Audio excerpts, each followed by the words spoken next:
Hello friends, മഴനൂര് മുമ്പിലേക്ക് എല്ലാവർക്കും സ്വാഗതം. അങ്ങനെ കമലയുടെ അടുത്ത് നിൽക്കുന്ന നമ്മുടെ അലീന ആകെ ടെൻഷൻ അടിച്ച് നിൽക്കുകയാണ്. എന്നിട്ട് ചോദിക്കാണ്ട് ഇവളെ എന്തിനാ ഇങ്ങോട്ട് കൂട്ടിക്കൊണ്ട് വന്നേന്ന്. അപ്പോഴാണ് മനു പറയണത്, ഇവളെ ഞാൻ ഇങ്ങോട്ട് കൊണ്ടുവന്നതിൽ അമ്മയ്ക്ക് എന്തെങ്കിലും സംശയമുണ്ടോ? എന്ത് സംശയം? അല്ല, പാലാ ടൗണിലെ രജിസ്ട്രാർ ഓഫീസിൽ വെച്ചിട്ട് ഞാനിവളെ കല്യാണം കഴിച്ചിട്ട് കൊണ്ടുവരുന്നതാണോ, അങ്ങനെ എന്തെങ്കിലും ചിന്തിച്ച് പോയിട്ടുണ്ടോ അമ്മേ എന്ന് ചോദിക്കുക കേട്ടോ. അങ്ങനെ എങ്ങനെയോ ആണെങ്കിലേ നിന്നേക്ക് ഇതിനകത്ത് ഞാൻ കയറ്റത്തില്ല എന്ന് പറയാം. ഓ, അങ്ങനെയാണെങ്കിൽ ഞാൻ ഈ വീട് വിട്ട് പോകണമല്ലേ, വേറെ ഏതെങ്കിലും വീട് എടുക്കേണ്ടി വരുമല്ലോ ദൈവമേ എന്നൊക്കെ ഇങ്ങനെ അമ്മയെ കളിയാക്കാണ്. എന്തായാലും അമ്മ ഇപ്പം അങ്ങോട്ട് മാറി നിൽക്കുക. വാ അലീനയെന്ന് പറഞ്ഞ് അലീനയെ വിളിച്ചുകൊണ്ട് നേരെ അകത്തേക്ക് കയറി ചെല്ലാണ് മുത്തശ്ശിയുടെ അടുത്തേക്ക്. മുത്തശ്ശിക്ക് അലീനയെ കാണുമ്പോൾ തന്നെ ഭയങ്കര സന്തോഷമാവാണ് കേട്ടോ. അപ്പോൾ അലീനയാണെങ്കിൽ പറയുന്നുണ്ട്, മുത്തശ്ശി സുഖമാണോ, എങ്ങനെയുണ്ട് എന്നെല്ലാം ചോദിക്കാം. ആ സമയത്ത് മുത്തശ്ശി പറയണ്ടടാ മനു, നീ കൂടെ ഉണ്ടായിരുന്നോ? അപ്പോഴാണ് അലീന പറയുന്നത്, അതെ ഞാനൊരു കാര്യം പറയട്ടെ, ഞാനിവിടെ വന്നത് മനുവേട്ടനാണ് ഇവിടെ കൊണ്ടുവന്നത്. ആണോടി? അതെ, ഞാൻ രേവതിക്കുട്ടിയുടെ വീട്ടിൽ പോയിരുന്നേ, ചിന്നിക്കുട്ടിയൊക്കെ കാണാൻ പോയിരുന്നു, അവിടെ എല്ലാം കൊണ്ടുപോയത് മനുവേട്ടനാ. അത് കഴിഞ്ഞിട്ട് ഇവിടെ മുത്തശ്ശിയെ കാണാൻ വേണ്ടി കൊണ്ടുവന്നു.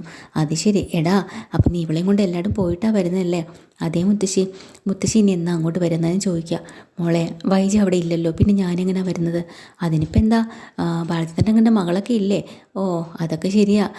പിന്നെ എന്നാലും എടാ മനു, ഇപ്പോൾ വൈജ ബാലചന്ദ്രനുമായിട്ട് ബന്ധം പിരിയാൻ പോകണമെന്നൊക്കെ അല്ലേ പറയുന്നത്. ഇനി അങ്ങനെ എങ്ങാനും ആയാൽ പിന്നെ എനിക്ക് അവിടെ എന്ത് സ്ഥാനമാണ് ഉള്ളത്? ഓ, അതിപ്പോൾ എന്ത് ചെയ്യാനാ? ഇപ്പോൾ ബന്ധം പിരിയാൻ വേണ്ടി പോയാലും ഇല്ലെങ്കിലും ഓൾറെഡി ഇപ്പം അവർ പകുതിയോളം ബന്ധം പിരിഞ്ഞതുപോലെ തന്നെയല്ലേ മുത്തശ്ശി ജീവിക്കുന്നത്. ഇതൊക്കെ മനസ്സിലാക്കേണ്ടത് മുത്തശ്ശിയുടെ മകൾ തന്നെയല്ലേ. മകൾക്ക് വേണ്ടെങ്കിൽ പിന്നെ എന്ത് ചെയ്യാനാ? അതൊക്കെ ഞാൻ കുറ്റം പറയും, ഞാൻ അവളെ കുറ്റം പറയുന്നില്ല, ബാലചന്ദ്രനെ മാത്രമേ കുറ്റം പറയുന്നുള്ളൂ എന്ന് മുത്തശ്ശി പറയാം. അതെന്താ അങ്ങനെ പറയണത്? അല്ല, തുടക്കം മുതലേ ഇവളെ അഹങ്കാരം കാണിക്കുമ്പോഴേ ഒരെണ്ണം അങ്ങോട്ട് പൊട്ടിച്ച് കൊടുക്കണമായിരുന്നു, നിലയ്ക്ക് നിർത്തണമായിരുന്നു ബാലചന്ദ്രൻ. അന്ന് അവൻ ഞാനത് ചെയ്തില്ല, അവളെ താളത്തിനൊത്ത് തുള്ളിക്കൊണ്ടേ നിന്നു. എന്നിട്ടിപ്പോൾ ഇന്നിപ്പോൾ അവൾ അത്രത്തോളം അഹങ്കരിച്ച് നിൽക്കുമ്പോൾ അവൾ പറഞ്ഞാൽ കേൾക്കോ? ഇല്ല, ഇനി അവളെ ആർക്കും മാറ്റാനും കഴിയില്ല. മോനെ, എങ്ങനെയെങ്കിലും ഈ ഒരു ബന്ധം പിരിയാതിരിക്കാൻ നമുക്ക് ശ്രമിച്ചുകൂടെ? നമുക്ക് പറയാനല്ലേ പറ്റുള്ളൂ മുത്തശ്ശി.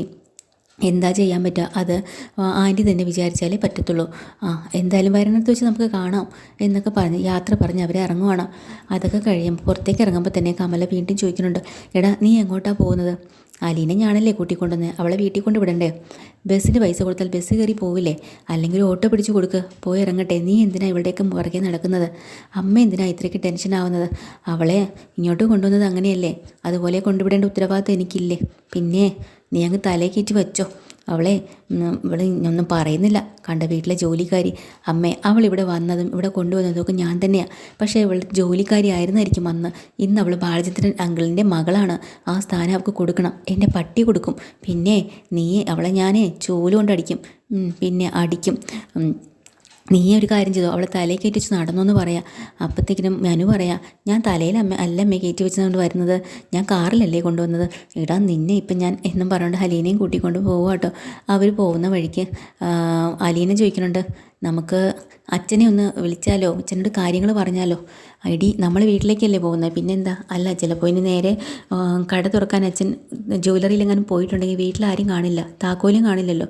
അങ്ങനെ അച്ഛനെ വിളിക്കുക കേട്ടോ. അപ്പോൾ വിശേഷങ്ങളൊക്കെ ബാലചന്ദ്രൻ അലീനയോട് ചോദിക്കുകയാണ്. ആ സമയത്ത് അലീന കാര്യങ്ങളെല്ലാം പറയുന്നുണ്ട് കേട്ടോ. തിരിച്ച് വന്നിട്ടുണ്ട് അച്ഛാ, ഞങ്ങളിവിടെ എത്തിയിട്ടുണ്ട്, താക്കോലിൻ്റെ കാര്യമൊക്കെ ചോദിക്കുകയാണ്. നീ നേരെ വീട്ടിലേക്ക് വിട്ടോ മോളെ. പിന്നെ അവിടെ ഭവിതയുണ്ട്. അതെന്ത് പറ്റി? ഭവിത ഇന്ന് പോയിട്ടില്ല, അവൾക്ക് അമ്മയെ കാണാൻ ഹോസ്പിറ്റലിൽ പോകണമെന്നൊക്കെ പറയുന്ന കേട്ടോ. ഓ, അപ്പോൾ അവിടെ ഉണ്ടല്ലേ, ശരി. എന്നാൽ പിന്നെ നീ മനുവിൻ്റെ ഒന്ന് ഫോൺ കൊടുത്തേ. അങ്ങനെ മനുവിനോട് ഫോൺ കൊടുക്കാം കേട്ടോ. മനു, നീ ഇവളെയും കൊണ്ട് ഇങ്ങനെ കറങ്ങി നടക്കാമല്ലേ, ഇപ്പോഴേ നീ അവളെ ഏറ്റെടുത്തോടാ എന്നൊക്കെ ചോദിക്കാം കേട്ടോ. എന്തായാലും ഒരു വർഷം വരെ അവളെ എൻ്റെ വീട്ടിൽ നിനക്ക് നിർത്തിക്കൂടെ എന്ന് ബാലചന്ദ്രൻ മനുവിനോട് ചോദിക്കുകയാണ്. മനു പറയാം, അങ്കിളെ ഒരു 6 മാസം പോരെ, ഒരു വർഷമൊക്കെ നീട്ടു പോകണോ? അതൊക്കെ പോട്ടെ, അവൾക്ക് സമ്മതമാണോ? അവൾ എന്തെങ്കിലും പറഞ്ഞോടാ എന്നിങ്ങനെ ചോദിക്കുമ്പോൾ, അങ്കിളെ ഇതേ ഒരു വരാൽ മീനുണ്ടല്ലോ, എത്ര പിടിച്ചാലും വഴുതി വെള്ളത്തിലേക്ക് തെറിക്കുന്ന അതുപോലെയാ, ഒരിക്കലും പിടി തരുന്നില്ല കേട്ടോ. അങ്ങനെയാണെങ്കിലേടാ, അങ്ങനെയുള്ള മീനുകളെ പിടിക്കാനൊരു വഴിയുണ്ട്, കൂട വയ്ക്കണം. കൂടയിൽ നല്ല മൂർച്ചയുള്ള മുള കീറി അതിന് നല്ല മൂർച്ച കൊടുത്ത് കുത്തി നിർത്തണം. അങ്ങനെ കുത്തിയെടുത്താലേ ആ മീൻ നമുക്ക് പിടിച്ചെടുക്കാൻ പറ്റത്തുള്ളൂ എന്നൊക്കെ കളിയാക്കി പറയാം. ശരി ശരി, എന്നാൽ പിന്നെ നിങ്ങൾ വിട്ടോ എന്ന് പറയാം കേട്ടോ. ഇന്ന് ഗോവർദ്ധനം ഇല്ലാത്തതുകൊണ്ട് ഞാൻ വേണം കടയൊക്കെ തുറക്കാൻ എന്നും പറയണം. അങ്ങനെ പോകുന്ന വഴിക്ക് അലീനയാണെങ്കിൽ വഴക്ക് കൊടുക്കാട്ടോ, എന്താ മനുവേട്ട ഇത്, ഒരു അമ്മാവനും മരുമകനും തമ്മിൽ ഇങ്ങനെയാണോ സംസാരിക്കുന്നത്? എടി നമ്മൾ കുട്ടിക്കാലം പോലെ അങ്ങനെ തന്നെ. ആൻറ്റിയെ കല്യാണം കഴിച്ചുകൊണ്ട് വരുന്ന സമയത്തെ എനിക്ക് വെറും 5 പൈസ. അന്ന് മുതലേ ഞാൻ അങ്കിളിൻ്റെ മടി കയറി ചാടിക്കയറി ഇരിക്കുകയും കളിക്കുകയും ചിരിക്കുകയും ഒക്കെ ചെയ്യും. ആ സ്വാതന്ത്ര്യം എനിക്കുണ്ട്, ഇന്നും ഉണ്ട്. അതുകൊണ്ടാണ് നമ്മളിങ്ങനെയൊക്കെ സംസാരിക്കുന്നത്. പിന്നെ ശരി എന്നാൽ പിന്നെ അലീനെ അവിടെ കൊണ്ടുപോയിട്ട് തിരിച്ച് പോവാട്ടോ. അപ്പോൾ അലീന ചോദിക്കുന്നുണ്ട്, മനുവേട്ടനെ തിരിച്ച് എറണാകുളത്തേക്കാണ്? അതെ. ഇത് എന്നെ കൊണ്ടുവിടാൻ വേണ്ടി ഇത്ര ദൂരം വന്നോ? എന്തിനായിരുന്നു? എടി നിനക്ക് വേണ്ടി മാത്രമല്ല, എനിക്ക് വേണ്ടി മാത്രം കൂടെയാണ് ഞാൻ വന്നത്. എനിക്ക് നിന്നെ കാണാതിരിക്കാൻ പറ്റുന്നില്ല, അതാ കാര്യം. നിൻ്റെ കൂടെ ഇരിക്കുന്നതും നീ എൻ്റെ അടുത്ത് നിന്ന് മാറി നിൽക്കുന്നതും നിന്നെ വിളിക്കാത്തതും അതൊക്കെ എനിക്ക് വല്ലാത്ത മിസ്സിങ്ങേ തോന്നും.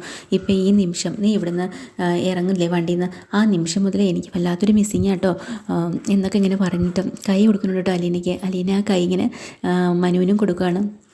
മനു അത് വാങ്ങി കയ്യിൽ ചുണ്ടിലേക്ക് ഒരു ഉമ്മ വെച്ചിട്ട് ആ ഉമ്മ കിട്ടിയ ആ കൈ എടുത്ത് അലീനയുടെ കൈക്ക് അകത്ത് വെച്ച് കൊടുക്കാട്ടോ. എന്നിട്ട് ഇത് സൂക്ഷിച്ച് വെച്ചേക്കണം എന്നൊക്കെ പറയുകയാണ്.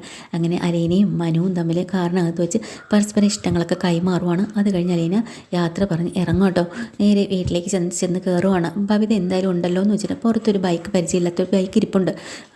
എന്തായാലും സംശയം തോന്നുന്നുണ്ട് കേട്ടോ അലീനയ്ക്ക്. എന്നാൽ അകത്ത് ആരായിരിക്കും ഉള്ളത്? എന്തായാലും രോഹിത്തിൻ്റെ ബൈക്കല്ല എന്നുള്ള കാര്യം മനസ്സിലായി. അങ്ങനെ ചെന്ന് കോളിംഗ് ബെല്ലടിക്കുകയാണ്. അപ്പോഴാണ് നമ്മുടെ ഭവിത അകത്തുനിന്ന് പതിയെ ഇറങ്ങി വരുന്നത്. ഭവിതയ്ക്ക് ആകെ ടെൻഷനായി. കാരണം അമ്മയില്ല, ആരുമില്ല. കൃഷ്ണമോള് സ്കൂളിൽ പോയി, അച്ഛനാണ് ഈ ജ്വല്ലറിയിൽ പോയി. ഇപ്പം ഇതാരാ വരാൻ? പെട്ടെന്ന് അലീന എന്തായാലും വരുമെന്ന് പ്രതീക്ഷയില്ല. അങ്ങനെയാണ് ഭവിത വരുന്നത്. ഭവിതയാണെങ്കിൽ ഭവിതയുടെ കാമുകനെ വിളിച്ച് അതിനകത്ത് കയറ്റിയിട്ടുണ്ട് കേട്ടോ. ഇത് അലീന അറിയണ പോലും ഇല്ലല്ലോ. അങ്ങനെ അലീന ഡോറ് തുറക്കാൻ വേണ്ടിയിട്ട് ഇങ്ങനെ കാത്ത് നിൽക്കാനായിട്ട് ഡീറ്റെയിൽഡ് എപ്പിസോഡുമാരെ വീണ്ടും വരാൻ. ചാനൽ ഇഷ്ടമായി ലൈക്ക് ചെയ്യുക, സബ്സ്ക്രൈബ് ചെയ്യുക. താങ്ക്